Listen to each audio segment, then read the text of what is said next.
Hey, welcome. U.S. Chess, FIDE, Virgin Islands Chess, at home and abroad. Everyone who is participating and watching my online tutorials and videos, I'd like to say welcome back to the virtual FIDE online arena. It's your host Colin Heim, your operator. And I have a game here from the FIDE Online Arena 2021 against an opponent rated around 1200 FIDE Online. Decent player, I guess, but let's go over a French defense, as we have not gone over the French defense yet in any of our previews. I'd like to thank everyone for participating and watching, whatever time this is. Anyway, guys, I had the white pieces in this game. Let's look at this game from Team Black's perspective. My opponent, Chevalier Francois, from France, and so he's from France, and he decided to play the French defense. Okay. So the French defense goes like this: e4, e6, d4, d5, and the advanced variation with e5. E5 is the book move, most played move, and also the most recommended move by the engine. So it's not just a book move, guys, but it's actually the best continuation. Okay. And a book move here is c5, now played by my opponent, gambiting the c pawn. Saying, well, basically, if you capture, then bishop captures, and this is saying that black has an advantage with a developed queenside bishop, well, kingside bishop, but it's on c5 now. So that's why knight to f3 was played, and knight to f3 is not a book move, but it's one of the better moves here. And my opponent develops his queenside knight, bishop to e3. Now, it took a little time for the engine to catch up, but bishop to f3, e3 is actually a good move. The most played in the position is just bishop to d3. And I didn't like this setup. I thought maybe if, now black went for bishop maybe e7 or bishop d7 or queen to b6, which is the most played move in the position. Yeah, queen to b6, castles. I think black is already doing better here. So that's not why I played bishop to e3, but instead bishop to e3 now and queen to b6. Okay, so already eyeing the weakened b2 pawn.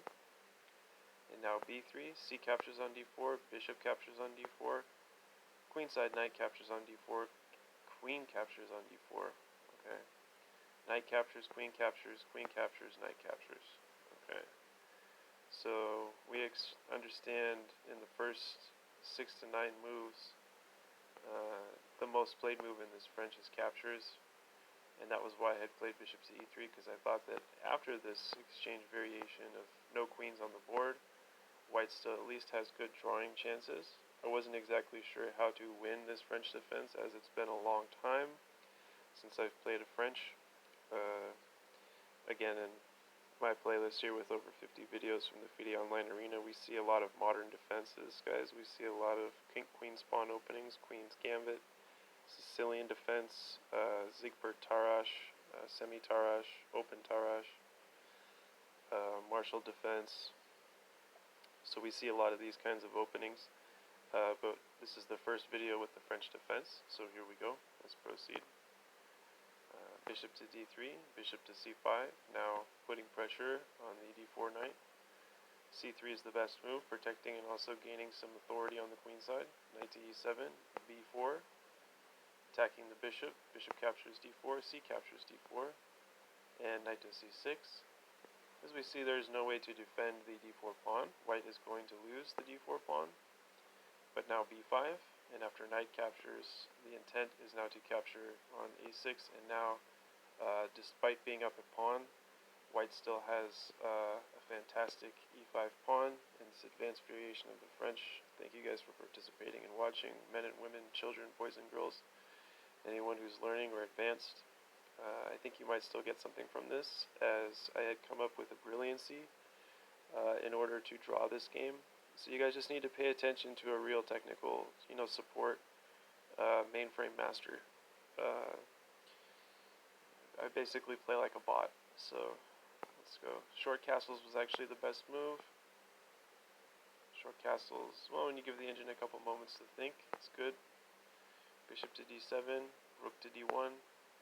Let's go through these lines quickly now. Bishop e5, going after the exchange, but not going after the exchange first, guys, just developing queenside knight. Knight a3 is actually good as well in this position, in this setup.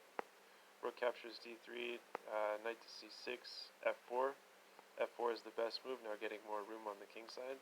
So black is still up a pawn in this position. In this position, guys, I don't talk like that, I mean in this situation, in this setup. Rook to c1, rook h to c8, swinging the rook over to c8, now giving more coverage to the knight. Rook h3, just provoking h6 for whatever reason, kind of just to make a move. So now, but the key is to get the knight on a4 now, and after knight to d4, rook d1, attacking the knight, attacking with a check, knight to e2, king to f1, and rook to c2. I mean, in terms of instruction, yes, rook to c2 is good here because, well, you're attacking the pawn, you're getting the rook to the second rank. But let's find out why white is actually still okay in this endgame, this knight-rook endgame, rook to b1, and how white can just force a draw. And that's why I'm showing this video today, how to force a draw with the French defense, conducting white pieces, when your opponent has mate in 1 on the next move. Swinging the rook over from a to c8 as it does, now rook to b7 check, getting my major piece to the 7th rank, 7th rank, 2nd rank, we see here, 2nd rank, 7th rank. King f8, doubling the rooks now on the b file with the intent of something coming. Knight captures on f4, so now black is +2 of 2 pawns in this setup. Knight to b6, rook 8 to c8, and rook to b8 check. Okay, so the internet says actually that this is like the best move in the position, which is insane, because what's coming now is rook b8 check, which is fascinating to me. King e7, and I think I came up with a brilliancy here, because it saves the game. Rook f3, attacking the dark horse. Rook captures on a2, and knight to c8 check. And this is actually going to force my opponent now, who decided to play advanced French, to secede to a draw. So as we notice here in this position, that black is forcing a back rank check and mate, with rook to c1, check and mate, terminate, win for black. However, after king to d7, there is perpetual check with knight to b6, and king to e7. Now there is threefold repetition if the king moves back to e7, and that's what we saw, so the position was drawn half and half. Let's go into a little virtual analysis for a few moments. Well, a few minutes, guys, come on. Speak English. A couple minutes here.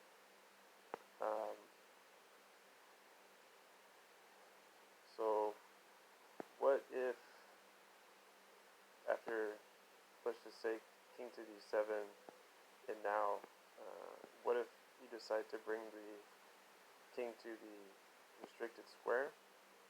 Well, then there is a check with the rook on c3, and now you are losing the rook. White is up a whole rook and can mate there on the side of the board. So that is why the engine recommends that any square is good, because even after a discovered check here, the king still only has 1/4 square to move to, and that's e7, and it's always perpetual check. It doesn't matter where you go with the king, and the reason for that is because of this e5 pawn that I always knew I had the confidence in if I played the queen side properly. It's about 10 minutes there, guys. Congratulations for learning about how to defend properly against being down +2 when your opponent conducts black and they decide to bring a French defense, modern variation of the French defense, and black is +2 in this position. As we see, the threat is checkmate, so you cannot capture the knight here, or else rook to c1 hashtag and the game is terminated. Black is victorious.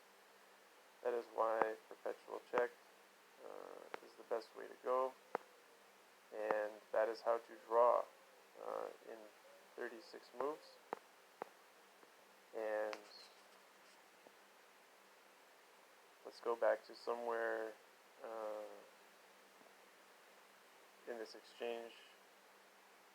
After this exchange variation, bishop d4, captures, yes, knight c6, and b5 is the important move now because it weakens the queen side, 14 black, and after short castles, which is best, bishop to d7, now things are getting involved, but white is playing the best moves in this position. Rook d3, knight c6, f4, king e7, rook c1, rook h8, rook h3, knight a4, and this e5 pawn is doing such a good job. None of these pawns here for black on the king side have been pushed, so there's no room for the king. So my opponent was focusing so much on back rank, taking pieces, but now that white is active, and after that check, king to f8, and after capturing the f pawn, my opponent offering a trade of rooks here, which the computer agrees with, but if you guys found the move rook to b1 check, then there is perpetual, and the king will be checked infinitely with always one square to go to.